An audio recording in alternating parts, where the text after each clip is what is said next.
वरीय पुलिस अधीक्षक महोदय को एक गुप्त सूचना मिली थी कि गोविंदपुर थाना क्षेत्र अंतर्गत एक नया रोड के पास जो जंगल है उसमें 4 युवक बैठे हैं और उनके पास हथियार होने की संभावना है।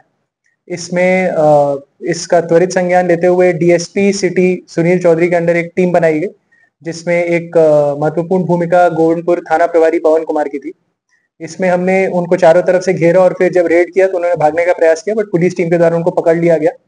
फिर जब उनके निशानदेही पे एक देसी पिस्टल बरामद हुआ है, एक 7.65 mm का एक जिंदा गोली बरामद हुआ है, एक 8 mm की गोली बरामद हुई है और एक खोखा बरामद हुआ है। जब इनसे हमने कड़ाई से पूछताछ की तो हमें बताया गया कि जो पिस्टल है ये रिंकू सेठ द्वारा इन लोगों को दिया गया था, जिसको आपको याद पुलिस ने जयपुर जिले से अरेस्ट किया था, उसके द्वारा इसको दिया गया था। और ये लोग रिंकू सेठ के गैंग के ही मेंबर्स थे।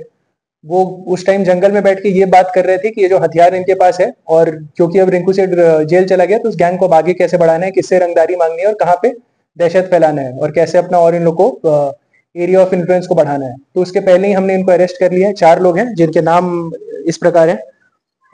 रोहित लोहार उर्फ गॉड बाबा बिरसा नगर का रहने वाला है।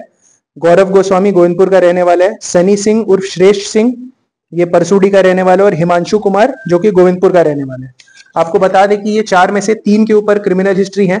रोहित लोहार के ऊपर टोटल 4 केसेस हैं, जिसमें आर्म्स एक्ट और फायरिंग की भी केस है। लास्ट ईयर एक फायरिंग के केस में भी हमने इसे जेल भेजा था।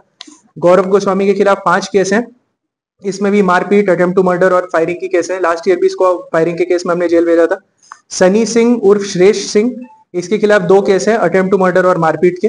तो टोटल हमने 4 अरेस्टिंग की है, 1 हथियार रिकवर किया है। और इसमें हमने ये इंश्योर किया है कि एक गैंग जो फिर से बढ़ सकता था और फिर से कुछ घटनाओं को कारित कर सकता था, उसको हमने अरेस्ट करके खत्म कर दिया।